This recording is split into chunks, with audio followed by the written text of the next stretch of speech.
Juste un mot. Alors, le thème ce soir, c'est que pense la Torah de ce que Lévi et Shimon ont fait. Et juste une remarque, c'est que tu as choisi le mot Torah. Ça veut dire que il y a aussi plein d'approches. Est-ce que Yaakov y pense? Est-ce que Akadosh Baruch Hu y pense? Est-ce que la Torah elle dit? Ça veut dire qu'on a plusieurs approches selon cette question. Et tu as décidé d'écrire que pense la Torah. Je ne sais pas si on aura vraiment une réponse, mais voilà. Merci. Mais les autres, on va lire là le texte en français. Or, Dina, la fille que Léa avait enfantée à Jacob, sortit pour faire connaissance avec les filles du pays. Elle fut remarquée de Sichem. Shrem, il s'appelle en hébreu le fils de Hamor, le Chévéen, gouverneur du pays. C'est pas n'importe qui. Il l'enleva, s'approcha d'elle en lui faisant violence. Puis son cœur s'attacha à Dina, fille de Jacob. Il aima la jeune fille et il parla à son cœur. Alors Sichem dit à son père: obtiens-moi cette jeune fille pour épouse. Deuxième séance, Jacob apprit qu'on avait déshonoré Dina, sa fille. Ses filles étaient avec son bétail dans les champs. Jacob se tut jusqu'à leur retour. Hamor, père de Sichem, se rendit près de Jacob pour lui parler. Mais les enfants de Jacob étaient revenus des champs à cette nouvelle et ces hommes étaient consternés et leur indignation était grande, car une flétrissure avait eu lieu en Israël par le viol de la fille de Yaakov, et ce n'est pas ainsi qu'on devait agir. Hamor leur parla en ces termes. Maintenant, il s'adresse à Yaakov et à ses fils. Shrem, mon fils, a le cœur épris de votre fille. Donnez-la lui, je vous prie, pour épouse. Alliez-vous avec nous, donnez-nous vos filles, épousez les nôtres, demeurez avec nous, le pays vous est ouvert, restez-y, exploitez-le et formez-y des établissements. Et Sichem dit au père de la jeune fille et à ses frères: puis-je trouver faveur auprès de vous? Ce que vous me demanderez, je le donnerai. Imposez-moi le douer et les dons les plus considérables, je donnerai tout ce que vous me direz. Accordez-moi seulement la jeune fille pour épouse. Les fils de Jacob usèrent de ruse en répondant à Sichem et à Hamor, son père, parce qu'on avait souillé Dina, leur sœur. Ils leur dirent: nous ne saurions agir ainsi, donner notre sœur à un homme incirconcis. Ce serait un déshonneur pour nous. Toutefois, à ce prix, nous serons d'accord avec vous, si vous devenez comme nous, en circoncisant tout mâle d'entre vous. Alors nous vous donnerons nos filles et nous accepterons les vôtres pour nous, nous habiterons avec vous et nous formerons un seul peuple. Que si vous ne nous écoutez pas pour la circoncision, alors nous prenons notre fille et nous nous retirons. Leurs paroles plurent à Hamor et à Sichem, son fils, et le jeune homme n'hésita point à effectuer la chose, épris qu'il était de la fille de Yaakov. D'ailleurs, il était considéré comme, entre tous dans la maison de son père, il était le plus important dans la famille princière. Hamor alla donc avec Sichem, son fils, vers la porte de leur ville, et ils parlèrent aux habitants de leur ville en ces termes: ces hommes sont de bonne foi avec nous, qu'ils résident dans le pays et qu'ils l'exploitent. Le pays est assez vaste pour les admettre. Nous prendrons leurs filles pour épouses et nous leur donnerons les nôtres. Pourtant, à une condition: ces hommes consentent à demeurer avec nous pour former un même peuple, c'est que tout mâle parmi nous soit circoncis comme ils le sont eux-mêmes. Leurs troupeaux, leurs possessions, tout leur bétail, n'est-il pas vrai, seront à nous. Accédons seulement à leurs désirs et ils demeureront avec nous. Tous ceux qui habitent l'enceinte de la ville écoutèrent Hamor et Sichem, son fils, et tout mâle fut circoncis parmi les citoyens de la ville. Or, le troisième jour, comme ils étaient souffrants, deux des fils de Jacob, Shimon et Lévi, frères de Nina, prirent chacun leur épée, marchèrent sur la ville avec assurance et tuèrent tous les mâles. Et Hamor et Sichem, son fils, ils les passèrent au fil de l'épée. Ils emmenèrent Dina hors de la maison de Sichem et il ressortit. Les fils de Jacob vinrent dépouiller les cadavres et pillèrent la ville qui avait déshonoré leur sœur. Leur menu bétail, leur gros bétail, leur âne, ce qu'ils avaient à la ville, ce qu'ils avaient au champ, ils les ravirent.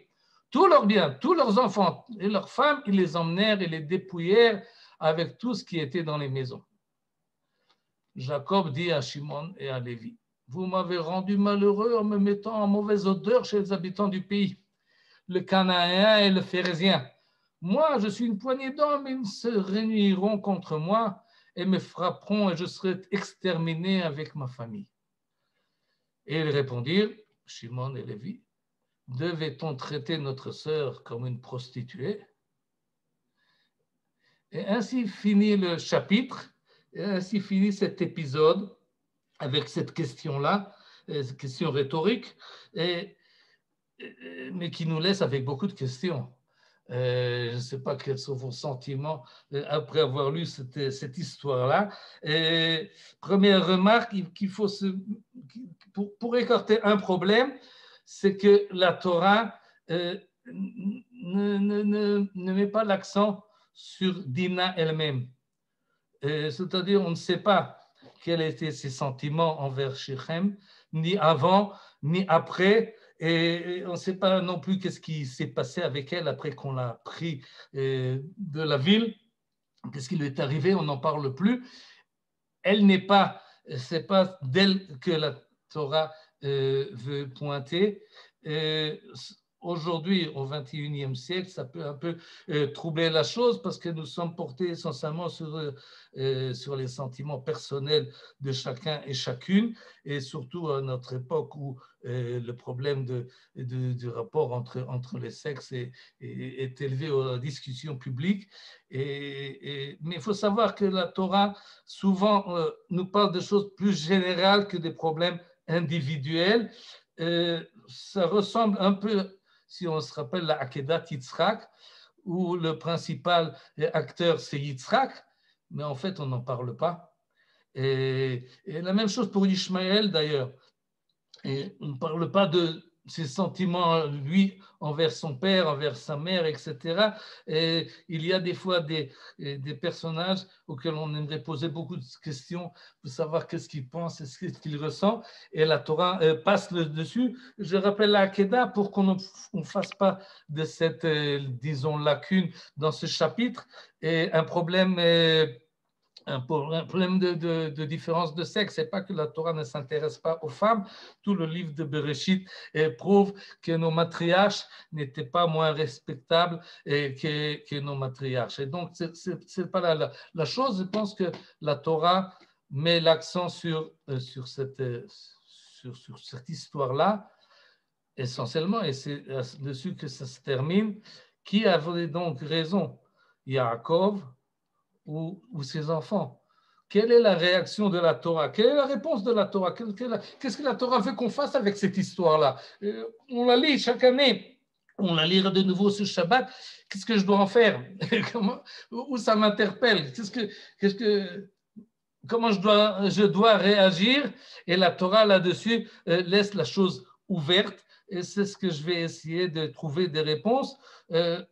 Pas forcément nous trouverons une réponse évidente que tout le monde acceptera, mais on va quand même essayer de trouver ce que nous disent la Torah avec l'aide des commentateurs. Et c'est pour cela que je vais faire monter maintenant un autre. Voilà, c'est ça.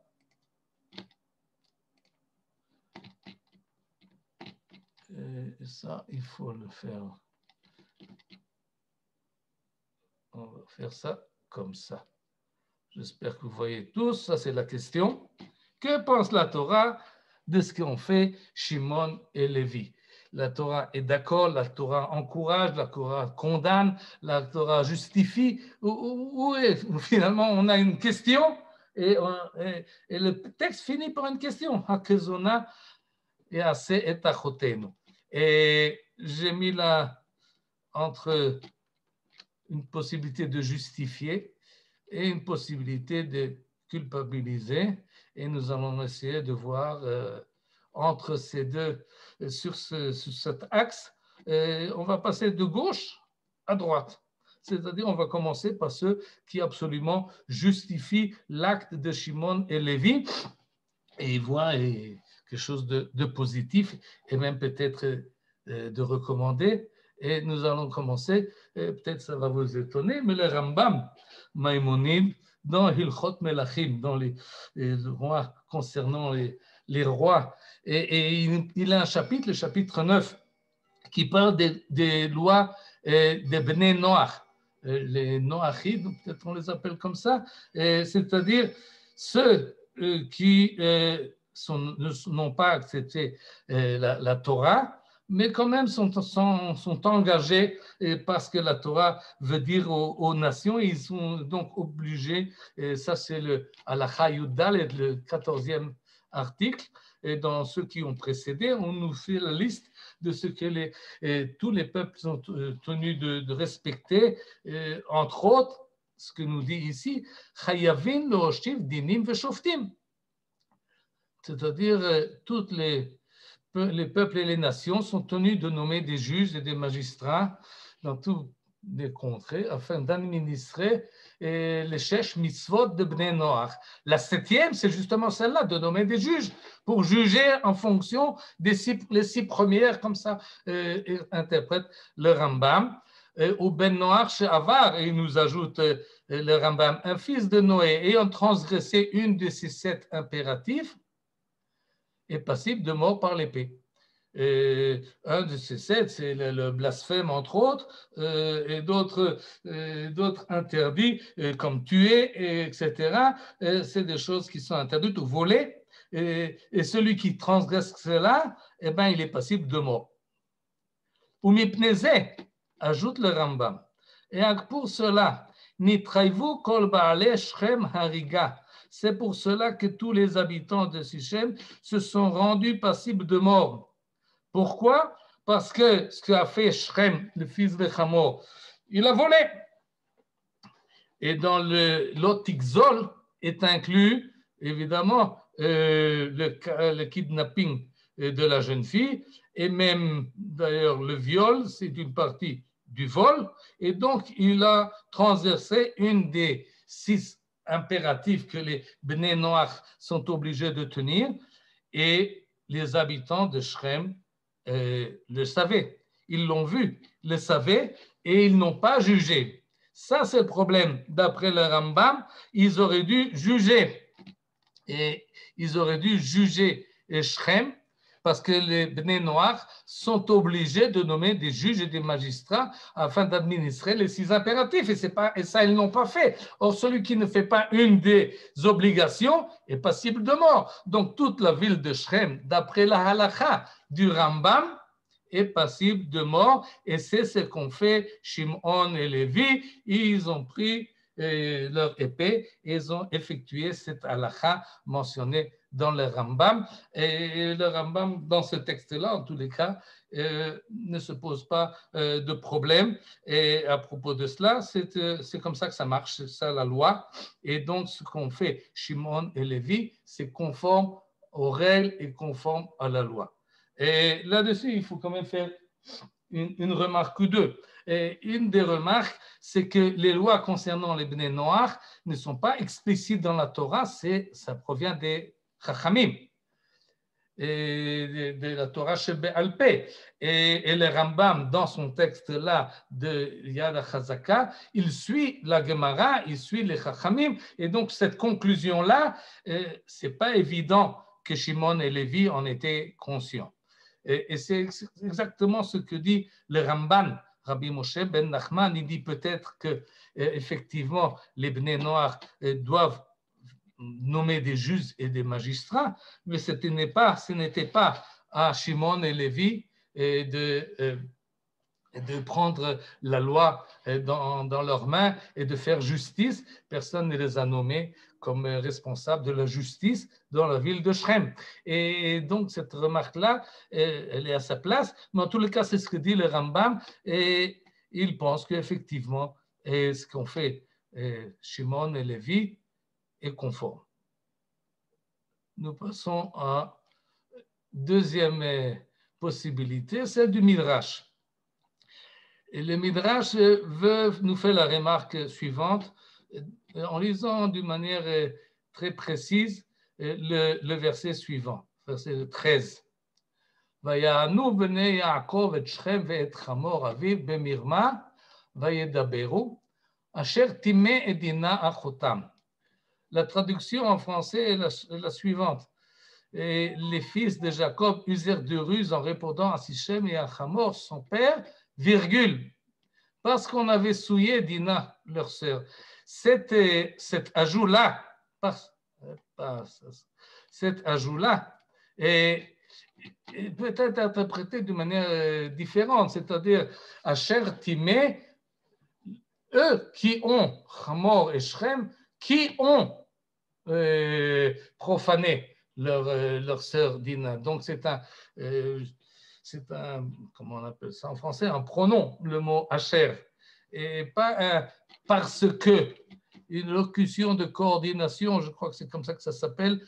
J'ai essayé de vérifier la chose et je remercie Liliane qui m'a un peu expliqué les choses, mais en tous les cas, on comprend l'idée. Parce que, on traduit ici Asher par parce que, et cet ajout, nous dit le Midrash, d'une manière très subtile, Bemirma, ça c'est le Dibour à Matril, Amar Rabbi Shmuel bar Nachman, Ma'at Savur Ramiyot Dvarim Yashkan, qu'ils ont trompé et qu'ils ont agi par tromperie quand ils ont répondu, ça c'est ce que tu peux avoir l'impression, mais la Torah, Ruach HaKodesh proclame, Asher Timé Dina Achotam. Donc il faut lire le verset de la manière suivante. Vayanu vene Yaakov et Shrem et Hamor Aviv bemirma vayedaberu. Ils ont répondu avec tromperie. Mais ajoute le texte, Asher Timé Dina Achotam. C'est donc celui qui a écrit la Torah, autrement dit, Moshe Rabbeinu, dicté par Akadosh Baruch Hu, pense que il y a là une justification. Il trompe parce que Timé Dina Achotam. Or, cette expression en chair Timu Achotam, on la revoit à la fin du chapitre, lorsque les Bnei Yaakov rentrent dans Shrem, alors que Shimon Velevi avait massacré toute la population. Et là aussi, il y a marqué Bnei Yaakov Baou ala Chalalim Vayavozu Ha'ir.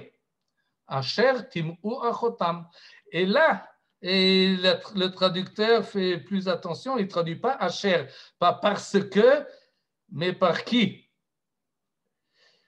Dépouilla les cadavres et pillèrent la ville. Quels sont ces cadavres? Ceux qui avaient déshonoré leur sœur. Et ça amoindrit un peu cette idée-là que le Midrash veut nous dire. En fait, si Shrem et Hamor ont profané l'honneur de Dina, et en fait, les habitants de la ville, on leur donnait raison, mais ça on le sait très bien, non seulement qu'ils n'ont pas jugé, mais ils se sont rapatriés, ou sont rapprochés, ils sont acceptés leur demande de Shrem de se faire circoncire, donc ils étaient complices, et donc eux aussi, Tim'u Achotam, et donc c'était pas une punition collective à cause d'un problème d'un individu, mais toute la ville est responsable de la chose. Et le Midrash ajoute, ça justifie Asher Tim'u Achotam,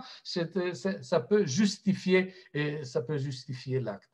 Et comme ça, lit le Midrash, le Pasuk. Il y a une troisième manière de trouver un remède, une allusion, mais peut-être que c'est plus qu'une allusion dans le texte de la Torah qui justifie l'acte de Shimon et de Lévi. Ce n'est pas dans notre chapitre que nous avons lu en français tout à l'heure, mais dans le chapitre suivant, au verset 5, donc ce n'est pas très loin. Et là, la Torah nous dit que les Bnei Yaakov et sa famille ont quitté Shrem et la région et sont allés vers la direction de Beth-El. Donc, ils passent, ils s'en vont, ils sont sur le chemin et Vaïsaou, Vaïhi, Chitat Elohim aleharim, Asher Svivotehem, Velo Ratfu Achre Bnei Yaakov.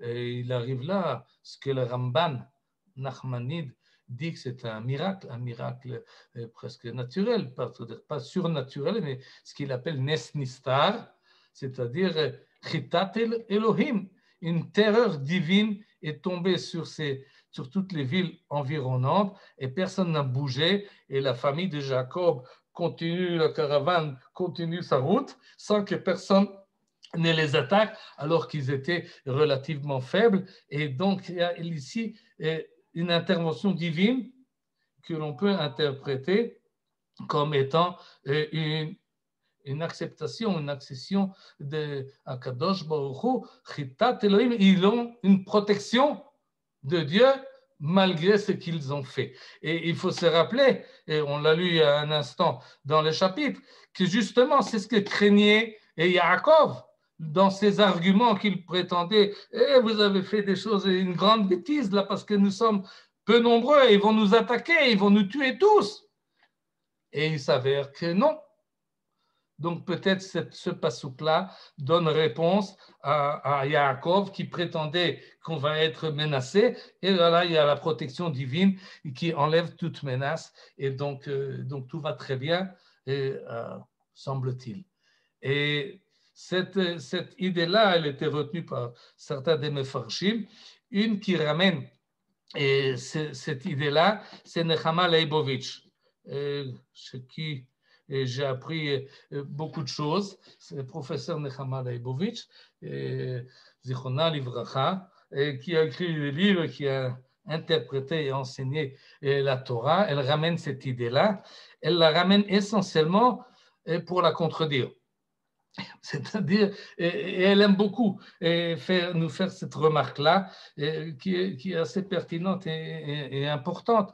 Et nous dit la chose suivante. Quand quelqu'un commet un crime, qu'il ne pense jamais que si son crime réussit, c'est que Akadosh Baruch Hu est d'accord avec ce qu'il a fait.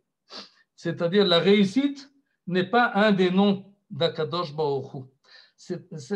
El Rachum Vechanun Erech Apayim Verav Chesed, mais il n'est pas le fait que quelqu'un a volé et personne ne l'a attrapé, ça ne veut pas dire qu'il a reçu Hersher de Akadosh Baruch Hu dans son vol. Et cette erreur-là, elle est assez courante. Quand quelqu'un fait quelque chose qu'il n'aurait pas dû faire, qu'il a un mauvais sentiment, il dit, bon, on va voir ce qui va se passer. Si on m'attrape, c'est donc j'ai mal fait. Si on ne m'attrape pas, c'est donc ça va. Non, nous dit Nechama Leibovitch, elle a absolument raison dans cette volonté éducative, elle a raison. Et il faut faire attention à ces choses-là. D'ailleurs, la même chose, même si on est attrapé, et on a des fois des punitions, ça ne veut pas dire que nous avons mal fait d'un point de vue moral. C'est-à-dire la réussite ou l'échec, elle a d'autres critères que la moralité. Et il ne faut pas diriger ou s'orienter ou réfléchir sur la moralité d'un acte en fonction de sa réussite ou de son échec. Ce qui est vrai, mais il me semble que dans ce contexte-là, à propos de Yaakov, c'est problématique. Parce que chez Yaakov, il y a, comme on a vu la semaine dernière, Akadosh Baruch Hu l'accompagne et le préserve et l'aide. Et s'il y avait ici un problème, il lui aurait dit. Il ne serait pas resté comme ça. Et d'ailleurs, là, il y a une intervention divine qui est très éloquente. Vaïhi chitat eharim Elohim aleharim velo radfu. Ils n'ont pas poursuivi les fils de Jacob alors que c'était très attendu. Et donc, il y a ici une intervention divine. C'est pas on ne sait pas ce que pense Akadosh Baruch Hu, il intervient d'une manière active. Et autre remarque qu'il faut faire, c'est que c'est quand même le verset 5. Et il s'est passé quelque chose entre la fin du chapitre précédent et le verset 5 auquel nous sommes arrivés. Je vous ai ramené ici le texte en ivrite qui nous dit de la manière suivante qu'Akadosh Baruch Hu dit à Yaakov, maintenant ça suffit, reviens à Beth-El. Tu te rappelles que tu m'avais promis de faire là-bas à Misbéach quand tu es sorti la semaine dernière, c'est-à-dire il y a 20 ans, et quand tu es parti et tu étais arrêté à Beth-El, alors vas-y et fais un korban. Et alors Yaakov dit à tous ses enfants, Asiru et Elohei Amnechar Asher Betochachem, purifiez-vous, changez de vêtements. En fait, ce qu'il leur dit, on va faire un acte de Chazara B'tshuva. On va aller à Beth-El et on va prier à Kadosh Baruch Hu, on va le remercier qui nous a sauvés de tout ce qui nous arrive et qui nous a accompagnés jusqu'ici. Et tous ces enfants, Vaïtnu el Yaakov, et kol Elohei Amnechar Asher beyadam, tous les amulettes qu'ils avaient ou tous les idoles qu'ils avaient, d'où est-ce qu'ils avaient pris des idoles? Eh bien, dans la ville de Shrem. Et ils ont transmis tout ce qu'ils ont pris ואת הנזמים אשר באוזניהם, et Yaakov les a cachés tachat ha'ela asher im Shechem. Il y en a d'ailleurs qui ont cherché cet arbre pour essayer de fouiller et de retrouver. Jusqu'à présent, ça n'a pas été retrouvé. Mais il y a ici, et peut-être, la raison pour laquelle au verset 5, ils reçoivent la protection divine, c'est parce qu'ils ont fait Teshuvah au verset 4. Et donc, ce n'est pas forcément une preuve qu'Akadosh Baruch Hu accepte leur acte, mais il y a quand même possibilité de justification et nous arrivons à une quatrième position. Vous voyez que nous sommes passés depuis le Rambam qui a justifié absolument et nous arrivons là à une position contraire, mais quand même mitigée. Celle de Yaakov dans la Torah, dans le chapitre que nous avons lu. Yaakov réagit. Et il dit Achartem oti le'avisheni biyoshev haaretz, baknani u'baprizzi, ve'ani mete me'at ve'ne'esfu alai ve'ikuni ve'nishmadeti ani u'veti. Le traducteur en français dit Achartem oti, vous m'avez rendu malheureux. Ce n'est pas très fort comme expression s'il veut vraiment venir prendre ses enfants à cause. Vous m'avez rendu malheureux en me mettant en mauvaise odeur chez les habitants. Ça sent, ça stink, comme on dit chez nous. Ça sent pas bon. C'est ce que vous avez fait. Ça a une mauvaise odeur. Ça, c'est pas bon. C'est pas, ça va pas. Mais c'est assez mitigé comme remarque quand on prend le pshat du verset. Tout de suite, on va voir ce que un des commentateurs nous a expliqué à ce propos-là. Mais en fait, on peut remarquer que l'argument qui est proposé là est un argument pragmatique et pas moral. C'est-à-dire, je crains que nous sommes peu nombreux, nous sommes une poignée d'hommes, et ils se réuniront comme moi, ils frapperont, je serai exterminé avec ma famille. Donc, c'est pas intelligent ce que vous avez fait, c'est pas malin, c'est bête, mais ce n'est pas une reprimande. Comment est-ce que vous avez pu faire une chose pareille? Et donc le texte du verset n'est pas encore à l'extrémité droite que j'ai mis dans l'axe, c'est-à-dire il n'y a pas une justification, mais il n'y a pas vraiment une condamnation morale concernant cet acte-là, d'après ce que nous dit Yaakov dans le chapitre 34 du livre de la Genèse. Et nous sommes... Il faut voir, non, c'est pas 1, c'est pas 2, c'est pas 4, c'est 3. Voilà. Non, ça on a déjà vu. Alors, où est la suite? Voilà. Arav Shimshon Raphaël Hirsch. Et nous avons là le texte en hébreu, je vais le traduire. Et il ne parle pas beaucoup, c'est-à-dire des fois il allonge et il fait toute une homélie quand il explique les psukim. Là, il est assez concis, mais il est très clair quand il arrive au verset 25 et il réunit les versets 25 jusqu'au 31, c'est-à-dire la phase finale du chapitre où Shimon et Lévi se rendent dans la ville de Shrem et il nous dit le Rav Shimshon Raphaël Hirsch, il a écrit en allemand. Le texte original est en allemand, il a été traduit par un de ses arrière-petits-fils en ivrite, une très bonne traduction. C'est pas que je connais l'allemand, mais sa traduction, elle est très claire, elle est très précise, et en tout cas ceux qui connaissent également l'allemand, on dit qu'il a fait un très bon travail, et il nous dit la chose suivante. Ata, à partir du verset 25, Matrila Hagnut, la Torah commence à dénigrer ou à parler mauvaisement par rapport à Shimon et Lévi. Et je n'ai pas l'idée de les couvrir.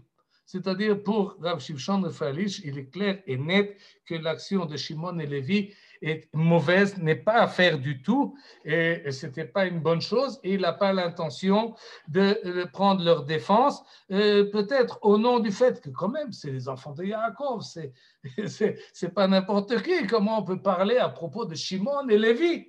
Lévi, c'est ceux qui vont finalement être Beth Amikdash. Alors, comment on peut parler du mal de eux? Rav Shimshon Refaelish n'a pas de complexe, il dit que ce n'est pas un comportement acceptable et il n'a pas l'intention de les protéger.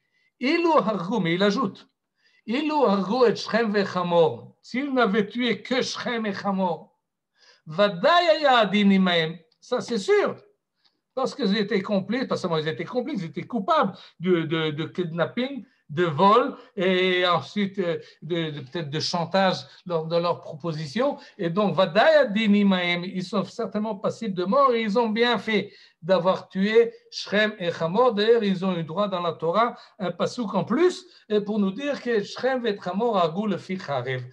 Mais, nous dit Raphaël Shimshon, Raphaël Hirsch,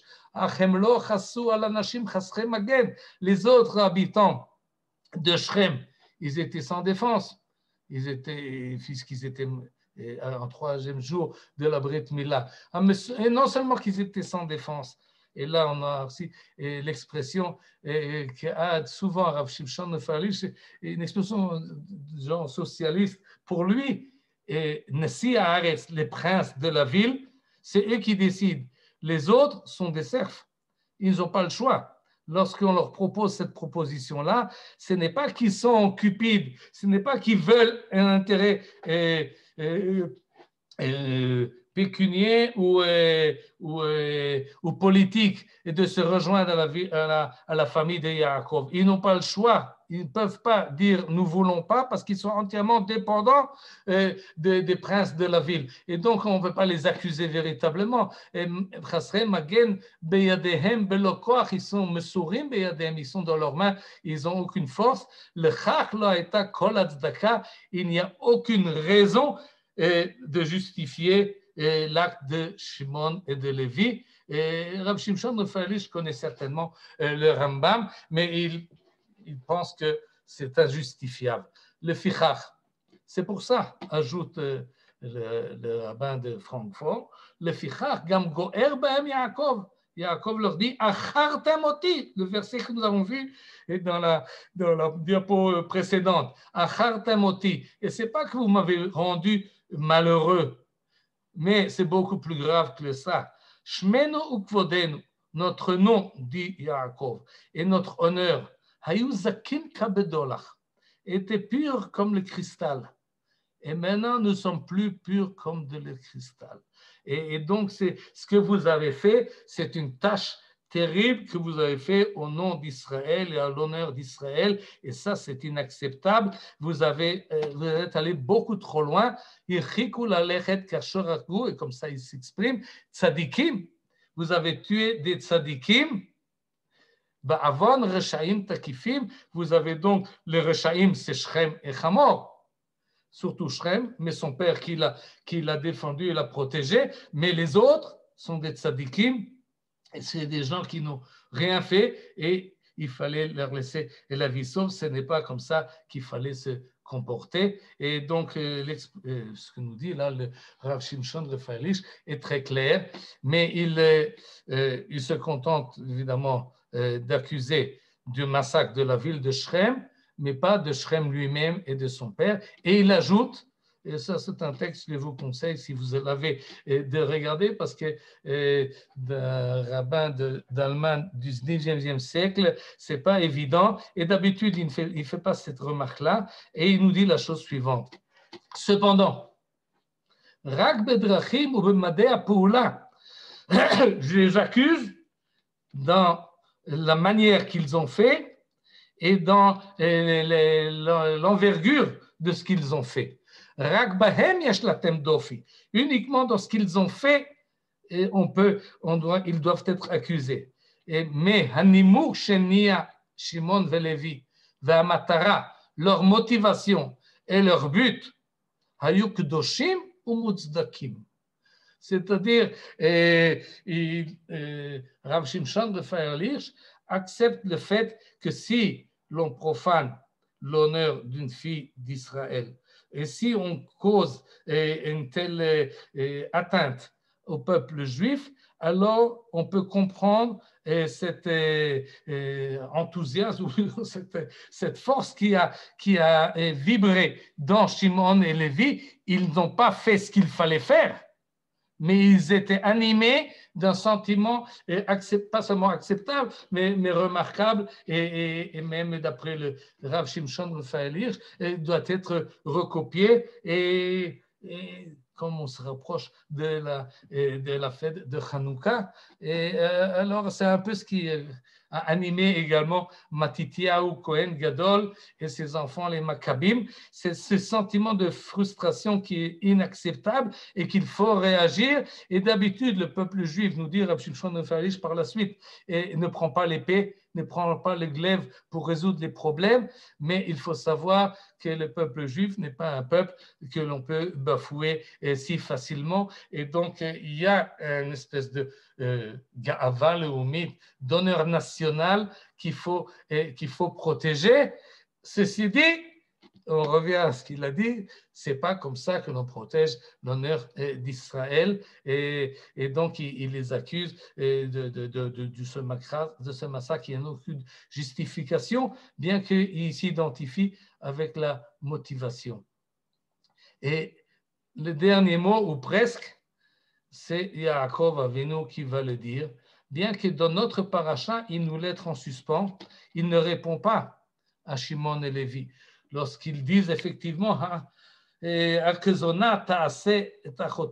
qu'on va laisser faire notre sœur comme une prostituée? Et Yaakov ne répond pas à Shimon et Lévi.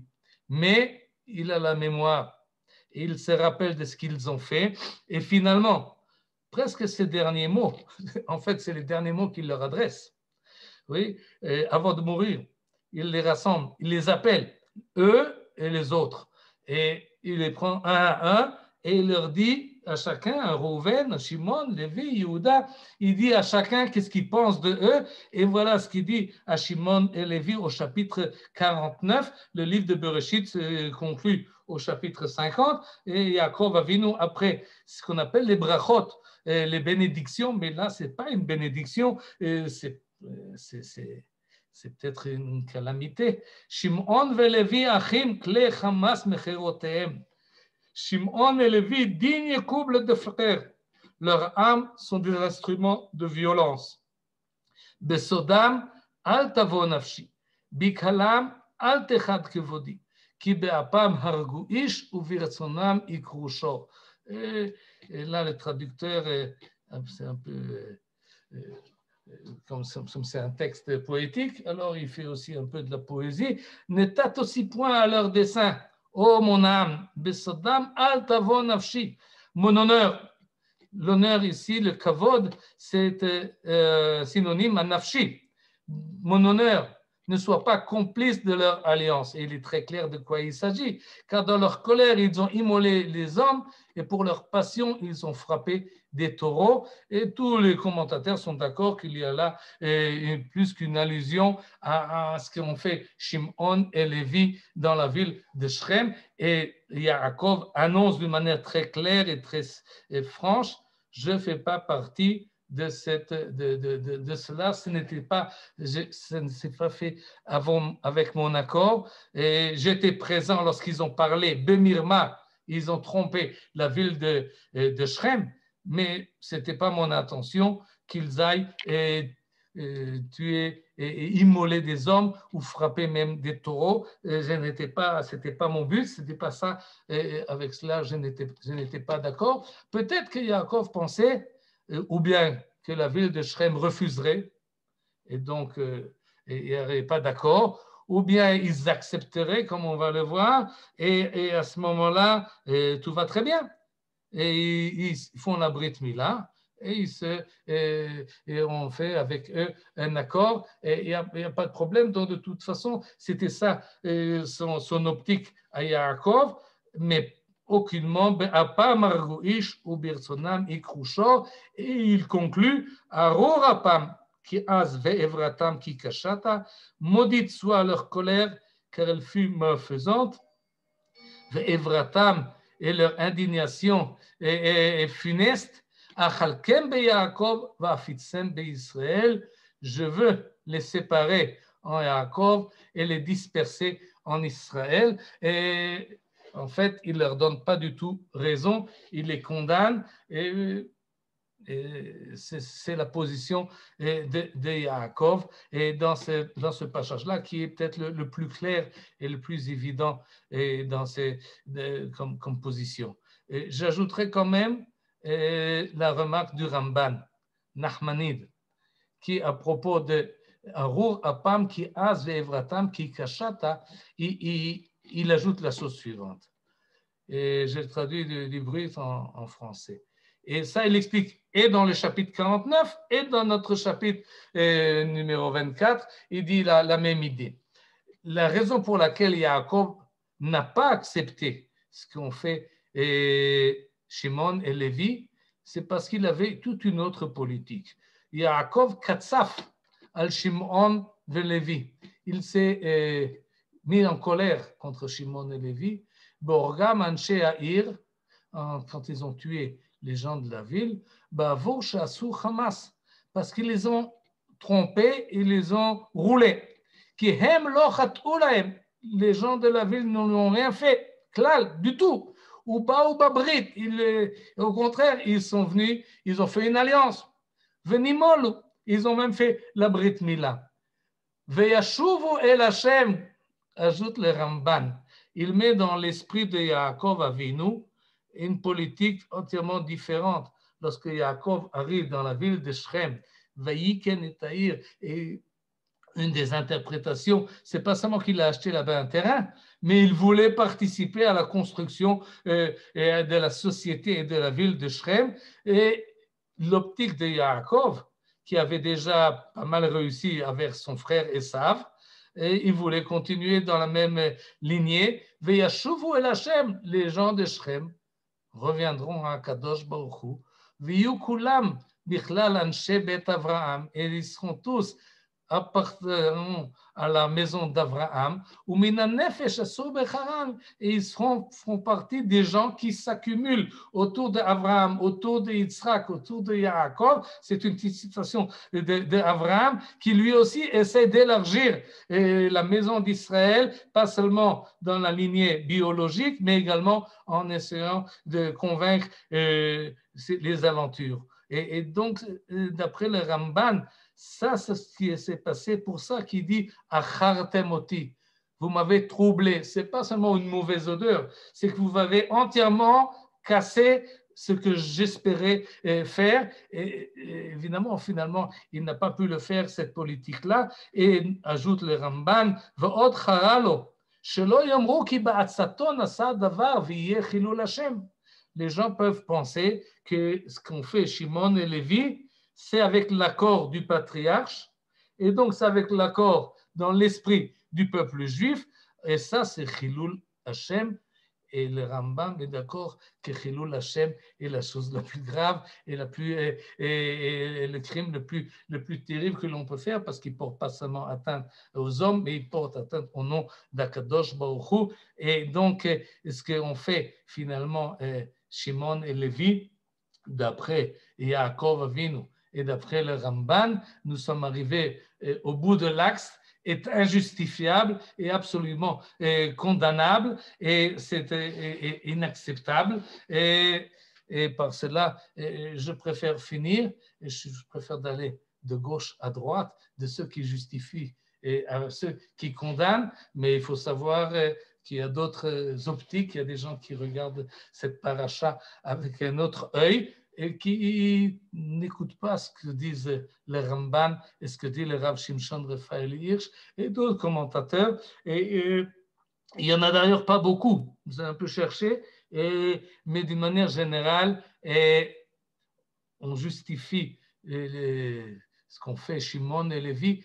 Je crois que l'expression du Rav Shimshon Raphaël Hirsch est très précise, pas dans leur acte, mais dans leur motivation, et ce sentiment de ga'ava, de protection et de prendre à cœur toute atteinte à l'honneur d'Israël, elle est respectable et elle est justifiable, mais ça, il faut faire attention comment on opère pour rehausser le drapeau d'Israël. Et là-dessus, en fait, tout le monde est d'accord qu'il faut faire Kiddush Hashem et pas Chilul Hashem, Chas v'Shalom.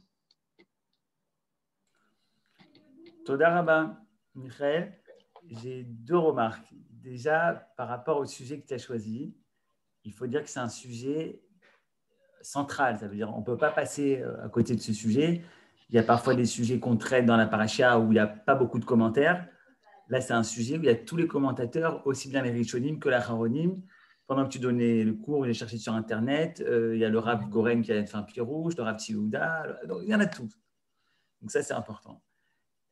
Moi, je me rappelle d'un Maharal dessus qui donne, à mon avis, un éclairage très beau, qui explique que Shimon et Lévi dit d'un côté, ils disent quoi? Notre sœur, ce n'est pas une prostituée. Et de l'autre, Yaakov répond un argument, comme tu l'as dit, démographique, un argument géopolitique. On va se faire avoir, on est une petite famille, et pourquoi vous avez fait ça? Donc, on dirait que les frères, ils sont plutôt dans le sentiment et que Yaakov, il est plutôt avec la tête, ça ne va pas ce que vous avez fait. Il y a un dialogue de sourds. Il n'y a pas vraiment de réponse entre les deux. Eux, ils sont dans le sentiment et Yaakov dit, ce n'est pas logique. Vous n'aurez pas dû faire ça parce qu'on va se faire éclater. Ils vont nous tuer en 2 minutes. Et le Maharal dit ça, je crois le Radak et d'autres achronymes reprennent et développent cette idée. Ils disent en fait que c'est une conception de face à qui on est.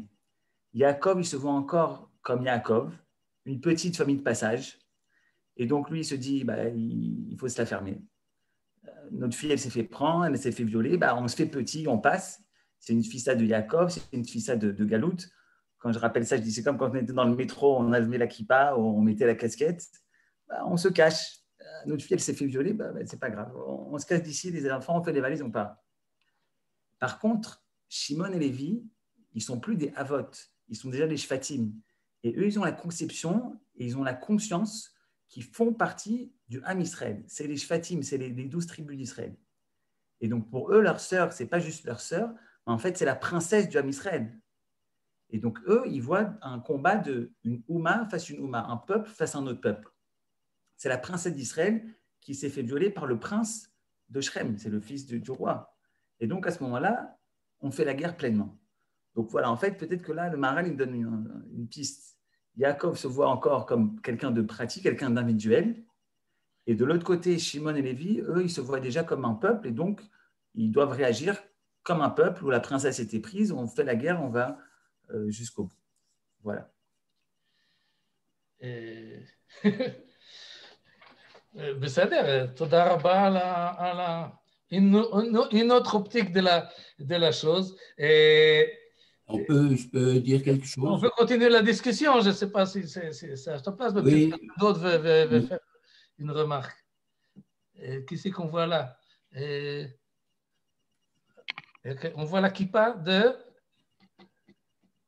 Qui c'est qui veut parler? Eliaou, non? Eliaou, si vous voulez parler, ouvrez votre micro.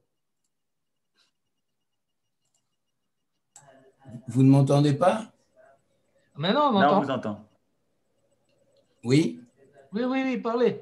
Alors voilà, si je prends l'exemple, par exemple, lorsqu'Avimelech et Abraham, à propos de Sarah,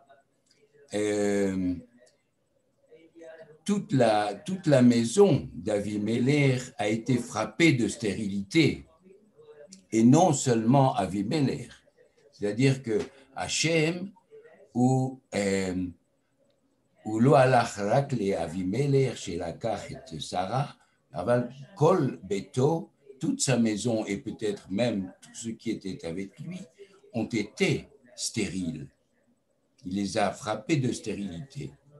Donc, c'est un rapprochement avec Shimon et Lévi, qui eux auraient pu tuer seulement Hamor et Shrem, mais ont passé passer la chose. Je voulais juste aussi ajouter une petite idée qui m'est venue. Dans la Beracha, dans la bénédiction de Moshe, Shimon n'existe pas. C'est ça qui était extraordinaire. Lévi est béni parce qu'il est aussi, on peut dire qu'il est de la famille de Moshe, mais Shimon, il n'existe pas dans la bénédiction. Et je voudrais savoir, vous qui savez, si vous avez une réponse à cela. Et la réponse qui me vient à la tête, elle n'est pas originale, mais elle a un rapport avec ce que l'on vient de voir. C'est-à-dire, Shimon prend la défense de Dina, qui a été agressée. Mais finalement, qu'est-ce qui s'est passé à l'époque de Moshe avec la tribu de Shimon, avec les filles de Moab? Et donc, Shimon, là, il a un problème. Il voulait défendre l'honneur de la nation, mais en fait, celui qui a finalement, à l'époque de Moshe, profané l'honneur de la nation, c'est justement la tribu de Shimon. Et certains disent que c'est pour cela que Shimon n'a pas été inclus dans les bénédictions de Moshe Rabbeinu dans Parashat Vezot HaBracha. Seulement, il était inclus dans la bracha générale. Parce que ça aussi, il faut le dire. Yaakov fait très attention que malgré ce que font Shimon et Lévi, et malgré ce que fait Reuven par la suite du passage, Bnei Yaakov Shneim Asar, le peuple juif ou les 12 tribus restent ensemble. Il arrive qu'un des fils fasse une faute. Et peut-être que dans l'optique de Yaakov, c'était fautif ce qu'ont fait Shimon et Lévi, et également ce qu'a fait Reuven, et c'est pour ça qu'il s'exprime à la fin de sa vie. Mais ils restent tous autour du lit de Yaakov. Aucun d'eux n'est exclu.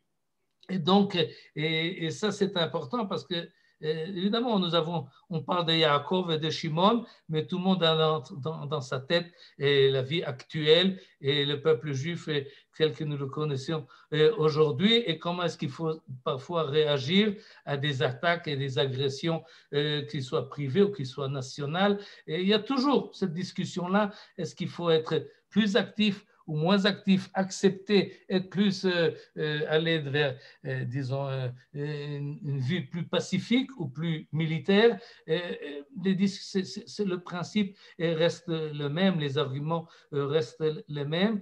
Et en fait, la Torah, comme j'ai essayé de le montrer, elle n'est pas très précise là-dessus. Elle nous laisse le choix, mais Yaakov, finalement, a dit ce qu'il a dit. La remarque de Johan, la différence entre le père et le fils, le père qui est plus, disons, orienté par la géopolitique du moment et qui est plus craintif, et les enfants qui sont plus énergétiques et qui sont plus militaristes. Ça revient à chaque génération d'à peu près de la même manière. Mais ça, la discussion, je crois que la Torah laisse la discussion ouverte. On reste sur une question, peut-être sans réponse, et il faut en faire du cœur et du sechel, si je reprends l'expression de Johan. Et d'ailleurs, le Ramban est un de ceux... c'est pour ça que je l'aime bien, qui a défendu l'honneur d'Israël en galoute dans la discussion de Barcelone. C'est lui qui a défendu avec beaucoup d'honneur et avec beaucoup de takifout, et finalement il a dû partir d'Espagne et monter en Israël, et le Ramban est peut-être un symbole d'un Rav qui voit les choses d'une manière plus large et plus générale. En tout cas, moi, personnellement, j'aime bien ce qu'il dit ici, parce qu'il nous donne un peu des proportions, et la notion de Chilul Hashem, il faut la prendre en connaissance de cause. Il y a quand même des cas où Hashem lui-même intervient, pour Ammon et Moab, par exemple, et pour les gens de Sodome. Parce que la question la Torah. Alors, la Torah, on peut dire Hachem d'une certaine manière. Hier, si on met le point sur la punition collective, oui, une personne a fait une faute et l'ensemble de sa société subit les conséquences. Lorsque c'est Akadosh Baruch Hu qui fait comme cela, on n'a rien à dire. Nous sommes tous ses créateurs et il a le privilège et la prérogative de s'occuper, de faire avancer l'humanité comme bon leur semble. Mais la punition collective, d'après la halakha, d'après la Torah, ish becheto yumat, celui qui est fautif, et c'est lui qui subira les conséquences, ni ses enfants, ni ses parents, ni ses frères et sœurs. Et donc, il y a une différence entre la manière où Akadosh Baruch Hu, disons, le Maboul, je ne sais pas, tout le monde était, ou Makot Mitzrayim, tout le monde était fautif, pas forcément. Ou bien, aujourd'hui, pour être plus actuel, on a des épidémies. Il y a des épidémies. Akadosh Baruch Hu ne fait pas de distinction. Aussi, peut-être qu'il fait, mais pas, il ne nous le montre pas entre les tzadikim et les rechaïm. Et entre autres, ce qui s'est passé en Europe et dans la Shoah, ce n'est pas que les rechaïm qui ont subi. Il y a aussi les tzadikim, mais ça, c'est Akadosh Baruch Hu. Si l'homme fait une punition collective, alors l'homme doit subir les conséquences. C'est inacceptable. C'est des choses qui se sont passées ici en Israël également, mais qui ont été condamnées, et à mon avis, à juste titre, et bien que même dans l'ambiance générale, des fois, on comprend l'énervement et on peut comprendre les pulsations de ceux qui l'ont fait. Ça arrive, on peut des fois comprendre leur vision, mais dans la loi, ce n'est pas comme ça qu'il faut œuvrer, ce n'est pas comme ça qu'il faut pratiquer les choses. Et n'oublions pas cette idée de Kiddush Hashem. Elle est centrale finalement. Et là, je vois le nom de Madame Gross. Non, il y a Rita aussi qui veut parler. Rita Vakasha. Ta maman, elle veut pas aller avant moi. Ah, shalom Rita. Shalom. On vous entend. Ta maman ne veut pas aller avant moi. Non, Vakasha. Rita nous parle de New York. Alors, j'ai une question qui me trouble un petit peu. J'aime bien l'explication qu'il faut avoir une certaine balance entre les deux manières de défendre ou pas de défendre. Mais ce qui me trouble un petit peu, et c'est peut-être parce que je suis ignorante, ils ont défendu, ils ne voulaient pas que leur nom soit taché par la violation par le viol de Dina. Oui. Mais en exploitant la faiblesse des autres qu'ils ont rendu faibles, comment est-ce que ça ne tache pas le nom d'Israël? Il y a quelque chose qui n'a pas l'air bien. C'est ce que dit Yaakov. C'est ce que dit Yaakov. Achartem oti. Vous avez taché mon nom et mon kavod, comme ça dit le Ramban, c'est exactement ce qu'il dit. Oui, mais ça ne va pas avec les explications d'après, que l'un était peut-être plus, qu'il parlait encore d'un petit peuple, et puis l'autre déjà se sentait moins un juif de galoute ou quelque chose. Non, il y a différentes approches. Mais il faut aussi remettre les choses dans le contexte du moment, de l'époque. Et effectivement, si arrivent des immigrés, comme était Yaakov, avec sa famille, et la première chose que l'on fait, on s'attaque à ces filles et on les traite comme des prostituées, comme des filles sans valeur, alors, et il n'y a pas de réaction, alors ça a une répercussion sur comment on réagit avec ce groupe-là qui arrive, et ça peut amener d'autres agressions et d'autres crimes. Donc, il doit y avoir... Mais ici, les gens qui l'ont fait, enfin, ils ont fait ils ont dit, d'accord, on se souvient des règles, et puis je pense qu'il y avait une forme de regret parce que sinon ils ne se seront pas soumis aux règles que nous leur avons imposées. Alors, c'est ça qui me... Je ne sais pas.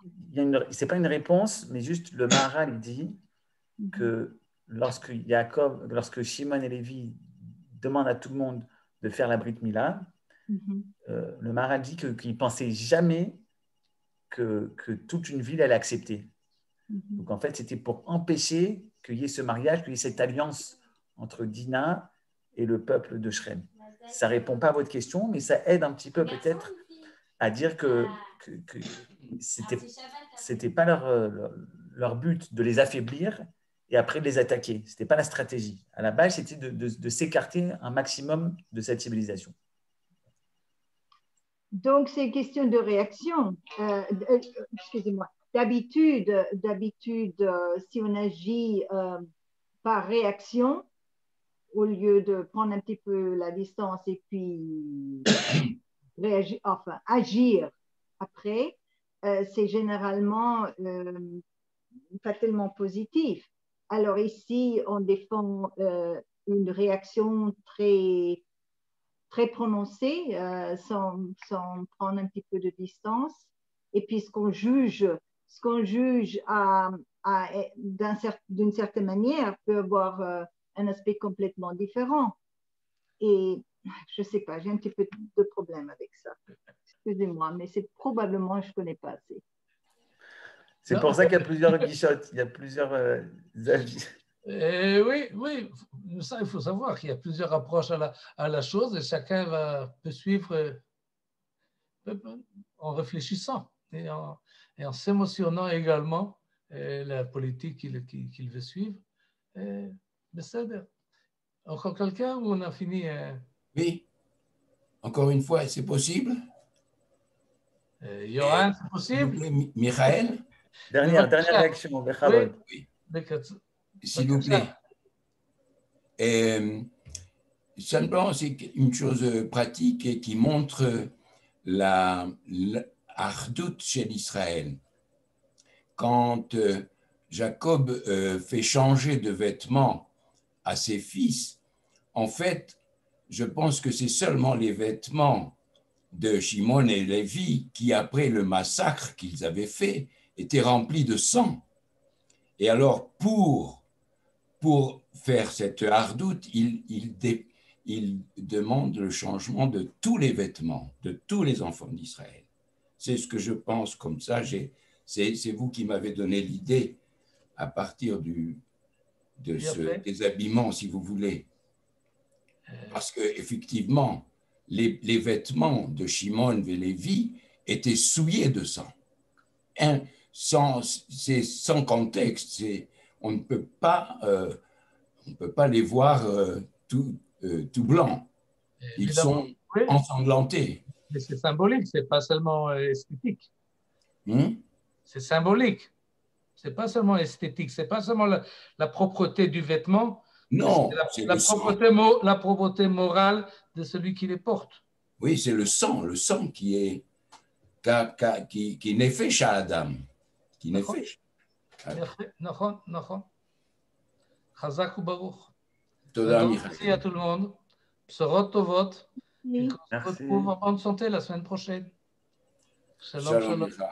Merci, Johan. Merci à tous. À la semaine prochaine. Merci beaucoup. Au revoir. Bonsoir. Shalom.